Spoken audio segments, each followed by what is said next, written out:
అవును, ఒక్కొక్కసారి మనం అనుకున్నవి జరగడానికి అనుకున్న దానికన్నా ఎక్కువ సమయమే పట్టొచ్చు. అయినా కూడా ఆ పనులు పూర్తయితే ఉండే ఆనందమే వేరు కదా.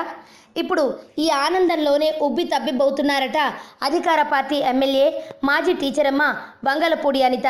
చంద్రబాబు ప్రోత్సాహంతో టీచర్ ఉద్యోగానికి రాజీనామా చేసి రాజకీయాల్లోకి వచ్చిన ఈమె అనూహ్యంగా అటు పార్టీలోనూ ఇటు ఎమ్మెల్యేగాను గుర్తింపు సాధించారు.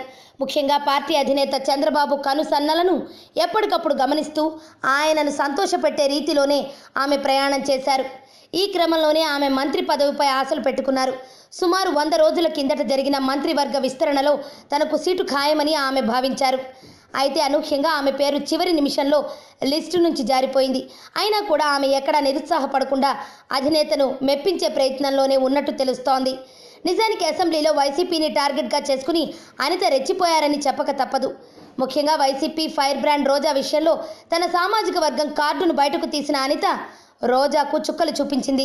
ఏడాది పాటు సస్పెన్షన్ వేటు పడేలా చేయడంతో పాటు తన పవర్ ఏంటో కన్నీటితోనే రుచి చూపించింది. ఈ క్రమంలోనే ఆమె అధినేత చంద్రబాబు దృష్టిలో మరింత పట్టు పెంచుకుంది.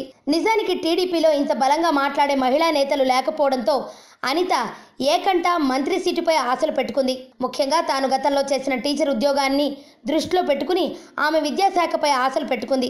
అయితే ప్రస్తుతం విద్యాశాఖ గంటా శ్రీనివాసరావు చేతిలో ఉండడం, ఆయనకు అన్ని విధాల పెద్ద ఎత్తున పలుకుబడి ఉండడంతో ఆ శాఖను కదిలించే ప్రయత్నం చేయలేదు చంద్రబాబు. దీంతో అనిత పేరు జాబితా నుంచి జారిపోయింది. అయితే ఇటీవల మంత్రి గంటాపై తీవ్రస్థాయిలో ఆరోపణలు వెల్లువెత్తాయి.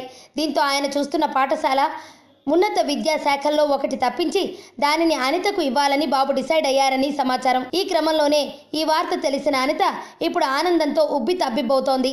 ఇన్నాళ్లకు తన కోరిక తీరబోతోందని ఆమె తన సన్నిహితులతో అన్నట్టుగా సమాచారం. తనకు విద్యాశాఖ అంటే ఎంతో ఇష్టమని, ఎన్నో సంస్కరణలు తీసుకువచ్చి పేద విద్యార్థులకు చదువును చేరువ చేస్తానని అన్నట్టు తెలిసింది. మరి అనిత కోరిక త్వరలోనే నెరవేరాలని ఆశిద్దాం.